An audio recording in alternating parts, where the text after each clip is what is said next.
بسم الله الرحمن الرحيم كسو دوادا waxaan ku jirnay casharadii la xiriiray macaamiisha casharadii la xiriiray macaamiil waa waxyaalaha ugu muhiimsan ee shirkadu ay leedahay oo lagu wada nool yahay shirkada marka waxaan rabnaa inshallah waxaan ka soo hadalnay macaamiisha maxay yihiin maxaa macaamiil la dhahaa maanta waxaan ka hadlaynaa ilaa idinkiis waa kuma macaamiilkaaga yani macaamiilkaaga waa kuma macnaha macaamiil guud ahaan ayaan shalay ka soo hadalnay iyo wuxuu yahay muhiimadda uu leeyahay maanta waxaan ka hadlaynaa shirkadda aad joogto macaamiilkaaga waa kuma yani dadka shirkadaha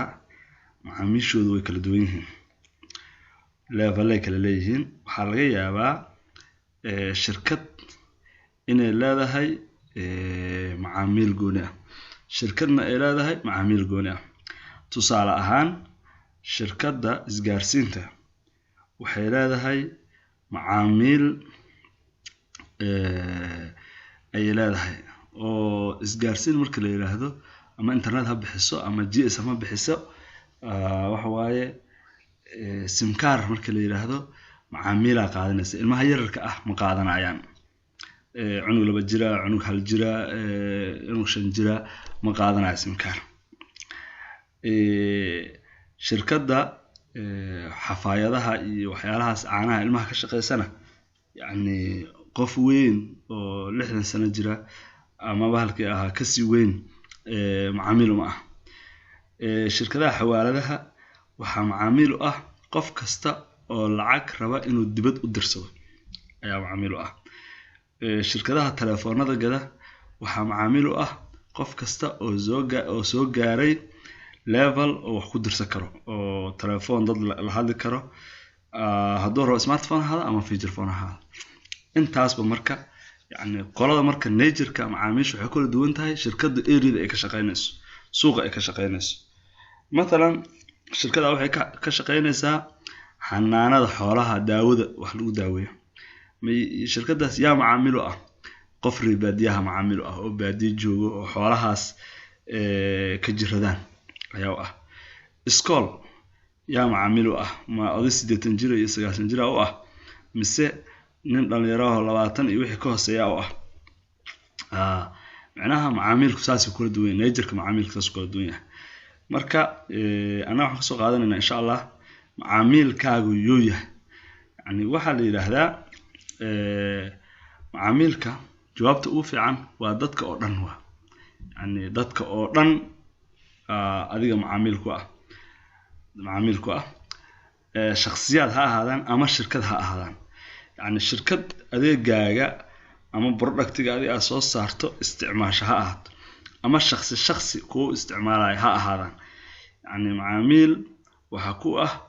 dadka oo dhan marka laga reebo dadka aan awoodin adeegaaga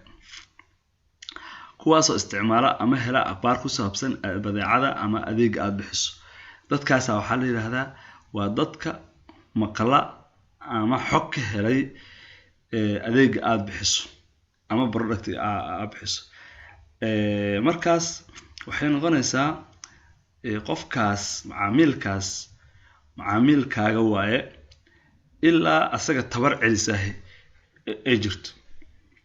ilaa tabar asaga celisahay ay jirto marka intaas daan muhiimadda aan bahalka ahay ku soo gabagabayno waxaan dhihi karnaa maxaa lagu qeexaa macaamiil macnaha macaamiilku wuxuu noqon karaa marka shirkadaada macaamiilkeedu wuxuu noqon karaa macaamiil gudaha ah iyo macaamiil dibadda ah macaamiil gudaha ah waxa waaye waa macaamiisha waxa waa dadka shirkadda ka shaqeeya ama shareholders ka ah ee haddana adeegii shirkadda isticmaalaya ayaa lahaa waxa kale macaamiil lahaa macaamiil dibadda ah macaamiil dibadda ayaa noqon kara contractors ka noqon karo investors ka noqon karo dadku wax maalgashada noqon karo bangiyada noqon karo waxaan noqon karo bahalkii ahaa dadka caadiga contractors ka ah shaqaalaha caadiga ah dadkaas oo dhan ayaa noqon kara marka macaamiil waxa waaye oo qof kasta oo isticmaala adeega shirkadda ama productiga shirkadda qofkaas ama si free ah ku helo ama halaga gado labadaba waxa waaye waa macaamiil marka intaas aan kusoo gabagabeynaa macaamiil yani macaamilku waxa la dhahaa potential customer iyo actual customer la kala dhahaa potential customer waxa waaye qof aan wali adeegaaga helin laakiin yani adeegaagii gaaray inuu isticmaalo